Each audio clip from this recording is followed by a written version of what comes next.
Hi, this is Bob from Pixel Pal Designs. In September of 1991, Disneyland started building something that would completely transform the west side of the park. What had been a quiet place to sit by the river at night was about to become Fantasmic, a nighttime spectacular full of light, sound, and all sorts of special effects. The crickets and calm river were replaced with fountains, fireworks, and Maleficent, breathing fire across the rivers of America. The technology behind it was just as amazing as the show itself. Nothing like Fantasmic had ever been done before, not at Disneyland or anywhere else. Surround sound filled the area. Light towers rose straight out of the ground, and cast members raced across Tom Sawyer's Island playing multiple roles in perfect sync. When Fantasmic opened in the summer of 1992, it was an instant hit, and for over 30 years later now, it's still going. I was lucky enough to live close to Disneyland at the time and became fascinated by what was happening along the river. So, long before smartphones or social media, I brought my camera to the park and documented the construction. I've never found another complete record of Fantasmic's construction like this anywhere online, and I'm proud to share these photos with you. Back then, I displayed them on my old website, airytales.net, one of the very first theme park fan sites on the internet. And even though Fantasmic wasn't part of Knott's Berry Farm, I couldn't resist giving these pictures a home. Now, more than 30 years later, I finally get to share them again, this time on YouTube, with a whole new generation of theme park fans.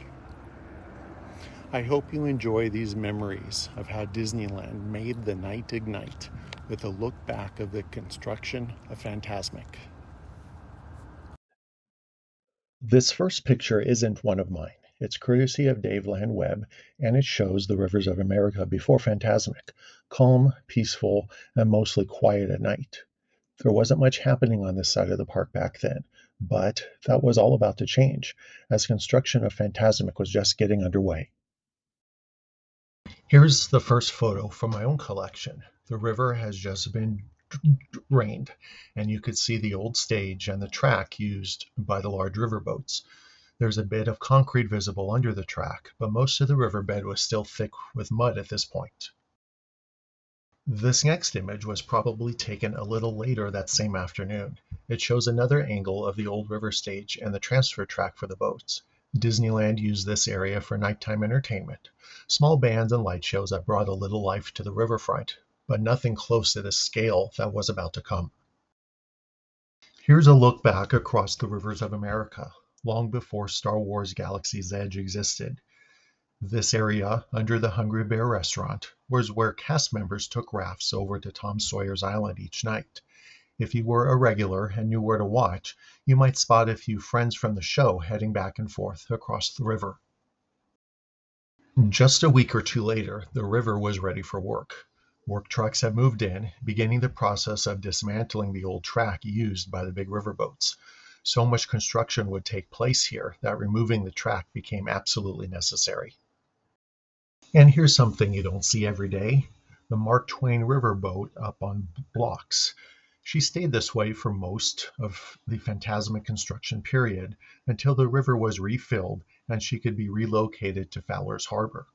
As you know, the Mark Twain plays a key role in the show, and a lot of work was done to make her show ready.